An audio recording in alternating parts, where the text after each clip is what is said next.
di sini lagi dan saya buat satu tema yang berjudul tentang cemas karena saat ini bahkan di seluruh dunia kita mengalami COVID-19 di mana semua orang pasti akan merasakan yang namanya cemas.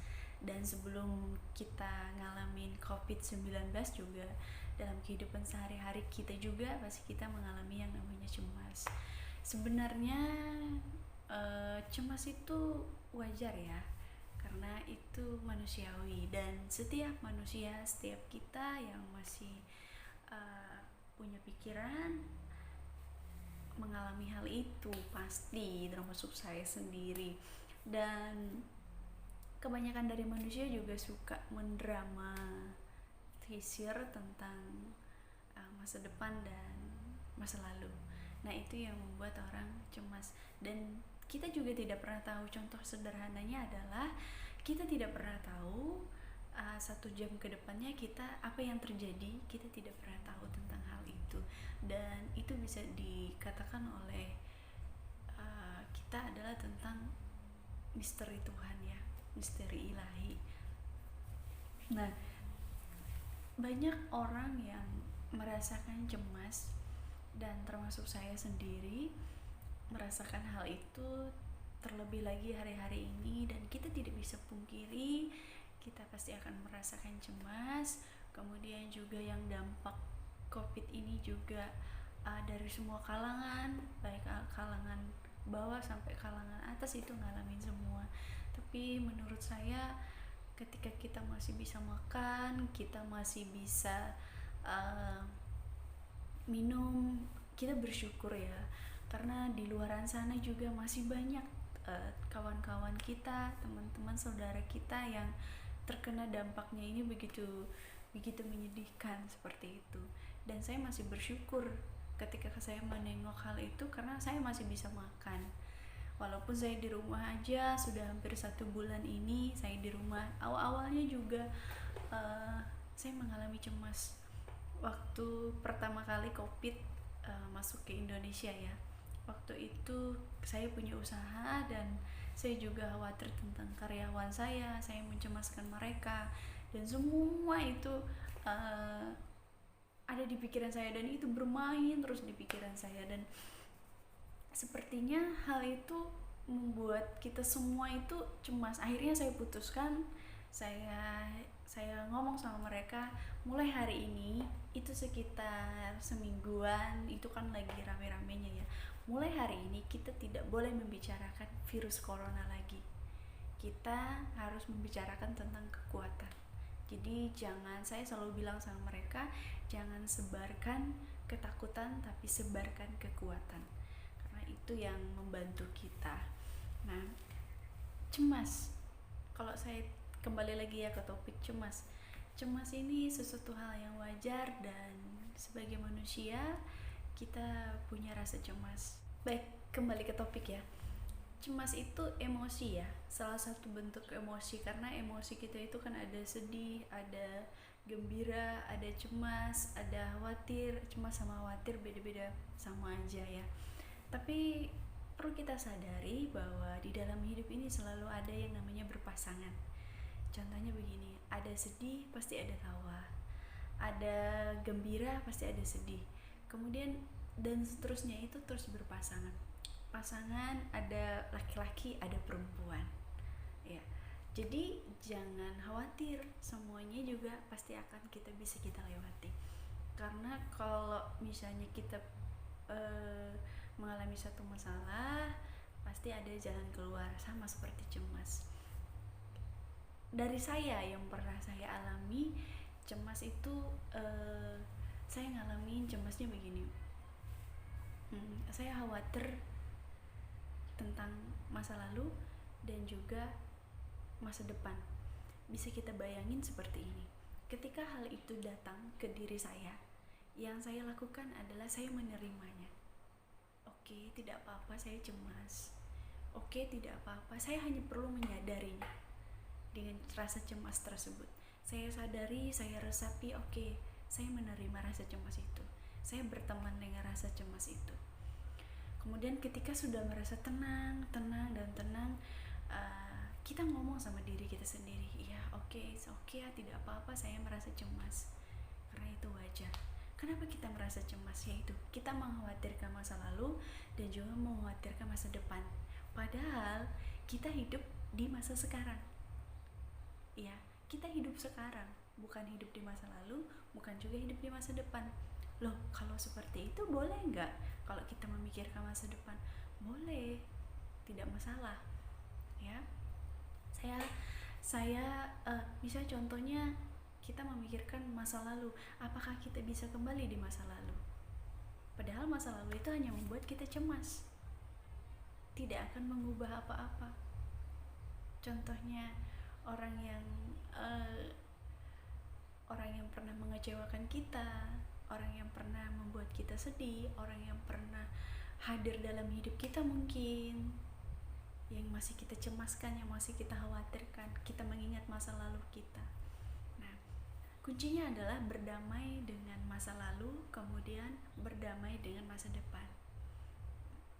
Karena di depan sana itu kita tidak hidup di sana dan kita belum ngalamin yang namanya masa depan. Kita belum ngalamin, tapi kalau kita mempersiapkan masa depan itu boleh. Nah, kalau masa lalu sudah kita lewati, dan hari ini dan 1 menit yang lalu atau 1 jam yang lalu tidak sama lagi 1 jam ke depan. Kita tidak bisa mengulang momen yang kemarin atau momen yang 1 jam yang lalu. Tidak bisa.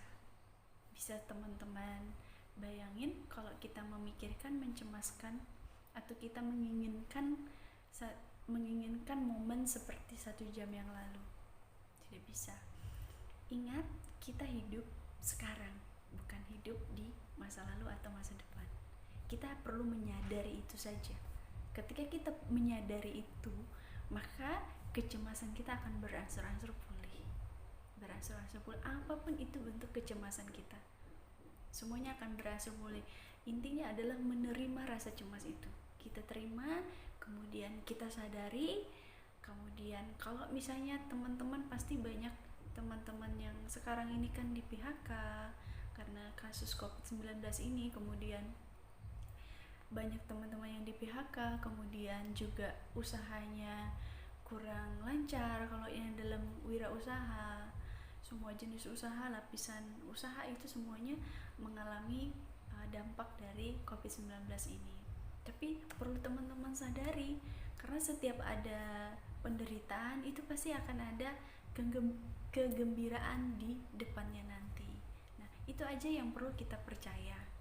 Nah, untuk mengatasi cemas itu ya seperti itu tadi, kita harus menyadari saat ini. Memang saat ini kita lagi dalam kondisi yang kurang baik. Seperti itu. Saya juga pernah dulu saya menganut sistemnya seperti ini. Ketika saya mengalami satu masalah, kemudian kita datang ke motivator atau kita mendengarkan YouTube motivasi, kemudian kita mendengarkan dari teman-teman kita untuk semangat. Contohnya seperti ini. Ketika seseorang patah hati, ini saya kasih contoh ya. Ketika seseorang patah hati, putus cinta, kemudian kita sebagai teman datang kepada dia, kemudian kita ngomong seperti ini, dia kan nggak cuma dia cowok satu-satunya atau cewek satu-satunya, masih banyak cewek yang lain atau masih banyak cowok yang lain yang lebih keren, yang lebih ganteng, yang lebih keren, yang lebih baik daripada dia, seperti itu. Padahal kita pernah nggak tahu perasaan patah hati yang sebenarnya itu seperti apa? Ya, patah hati itu berat loh. Kita punya teman ngomong seperti itu, rasanya seperti apa ya? Bukan sesuatu yang menyenangkan, tapi malah menyakitkan. Nah, saya menggambarkannya seperti itu. Nah, ketika kita tidak bisa menerima patah hati atau rasa cemas itu, kita lawan, dan dia terus menerus akan terus menghantam kita. Ketika kita mencemaskan sesuatu ya, dia akan terus-menerus menghantam kita. Semakin kita menghindari, semakin dia datang kepada kita. Tidak bisa kita hindari. Nah, jalan satu-satunya adalah kita terima. Tidak bisa kita menghindari, karena semakin kita menghindari, maka semakin menyakitkan. Begitu juga patah hati. Semakin kita mengingatnya, semakin kita semakin kita melawannya, maka dia semakin menyakitkan. Tapi coba kita belajar untuk menerimanya, kemudian menyadarinya. Setelah selesai baru kita ikhlaskan. Terakhir adalah kita ikhlaskan. Itu saja. Dan selama ini di awal pandemi kemarin, ini contoh saya kasih yang deket-deket ya. Selama pandemi kemarin saya mengalami cemas, jujur saja, karena saya punya usaha, kemudian ada karyawan tentunya, dan saya di sana rasanya pada waktu itu adalah gimana ya, saya merasakan cemas, dan di hati saya bercampur aduk, kemudian di pikiran saya bercampur aduk, dan saya mengingat masa lalu, mengingat masa depan, bagaimana ke depannya. Yang kemarin seperti ini, saya cocok-cocokkan kemarin, kok rasanya aman-aman aja ya, ini kok tiba-tiba ada ini, seperti itu. Akhirnya saya duduk diam di kamar. Saya membiasakan diri untuk meditasi ya, untuk diri saya sendiri, untuk penenangan diri saya. Sejak Januari kemarin hingga saat ini saya meditasi 5 menit sehari. Belum banyak sih, tapi itu sudah membuat saya merasa nyaman. Akhirnya saya kembali ke diri saya sendiri. Saya menyadari setiap hal yang saya lewati dan yang saya khawatirkan itu. Akhirnya saya sadari, saya tenang, saya terima rasa cemas saya terima, terus saya terima, kemudian terakhir saya mengikhlaskannya. Jadi kuncinya adalah kita terima, sadari, kemudian kita ikhlaskan. Dan itu membuat kita terasa nyaman. Kemudian itu kita lakukan terus-menerus, sama ketika rasa apapun yang hadir ya kita terima saja.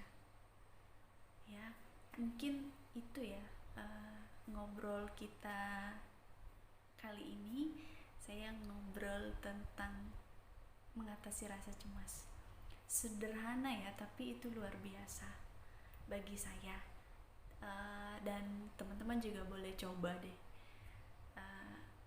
Siapa tahu itu juga bisa membantu teman-teman saat ini yang merasa cemas, yang merasa sedih, atau merasa apapun. Coba kita kembali ke diri kita sendiri, karena semuanya itu adalah berasal dari diri kita sendiri.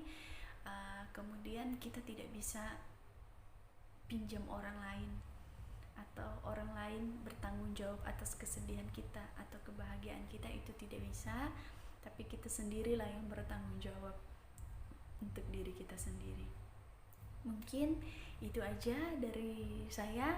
Semoga bermanfaat dan bisa teman-teman untuk tiru cara saya dalam mengatasi cemas. Terima kasih, sampai jumpa di video selanjutnya.